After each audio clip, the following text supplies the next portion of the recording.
Mr. Speaker, when a young woman graduates from college and starts looking for a job, she is likely to have a frustrating and even demeaning experience ahead of her.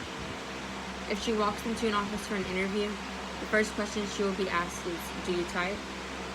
There is a calculated system of prejudice that lies unspoken behind that question.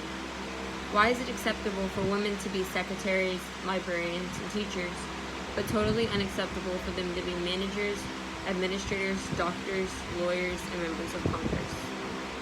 The unspoken assumption is that women are different.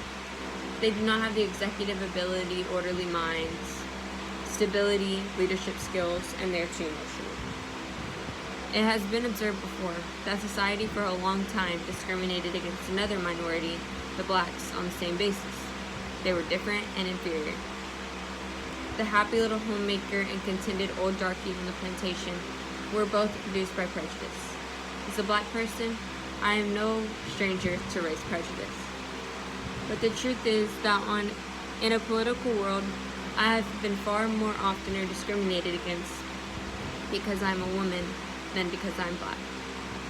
Prejudice against black is becoming unacceptable, though it'll take years to eliminate it, but it is doomed because slowly white America is beginning to admit that it exists.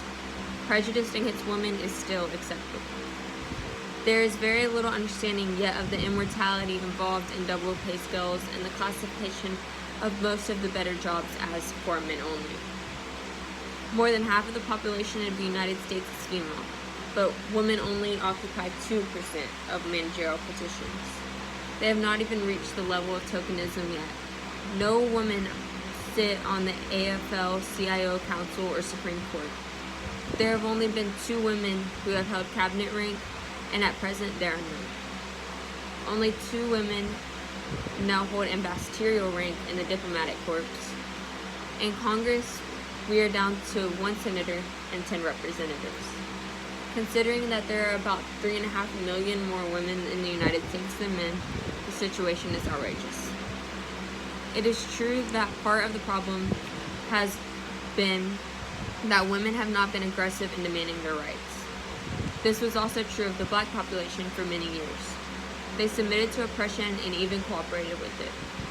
Women have done the same thing, but now there's an awareness in the situation, particularly among the younger segment of the population. As in the field of equal rights for blacks, Spanish Americans, the Indians, and other groups, laws will not change such deep-seated problems overnight, and they can be used to provide protection for those who are most abused,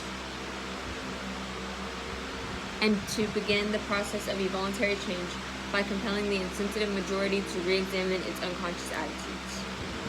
It is for this reason that I wish to introduce a proposal that has been before every Congress in the past 40 years, and that sooner or later has become a part of the basic law of the land. The Equal Rights Amendment. Let me note and try to refute 2 of the most commonest arguments that are offered against the amendment. One is that women are already protected under the law and do not need legislation.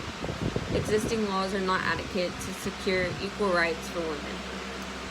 Sufficient proof of this is that the concentration of women in lower-paying, menial, unrewarding jobs and their incredible scarcity of upper-level jobs. If women are already equal, why is it such an event whenever one happens to be elected Congress? It is obvious that discrimination exists. Women do not have the opportunities that men do, and women do not conform to the system. Who try to break with the accepted patterns are stigmatized as odd and unfeminine. The fact is that a woman who aspires to be chairman of the board or member of the House does so for the exact same reason as any man. Basically, these are that she thinks she can do the job and she wants to try. A second argument often heard against the Equal Rights Amendment is that it will eliminate legislation, and many states and the federal government have enacted giving special protection to women, and that it would throw the marriage and divorce laws into chaos. As for marriage laws, they are due for a sweeping reform, and an excellent beginning would be to wipe the existing ones off the books. Regarding special protection for working women, I could not understand why it would be needed. Women need no protection that men do not need. What we need are laws to protect working people, to guarantee them fair pay, safe working conditions, protection against sickness and layoffs, and provision for dignified, comfortable retirement. Men and women need these things equally. That one sex needs protection more than the other is a male supremacist myth, as ridiculous as unworthy of respect as a white supremacist myth that society is trying to cure itself of this time.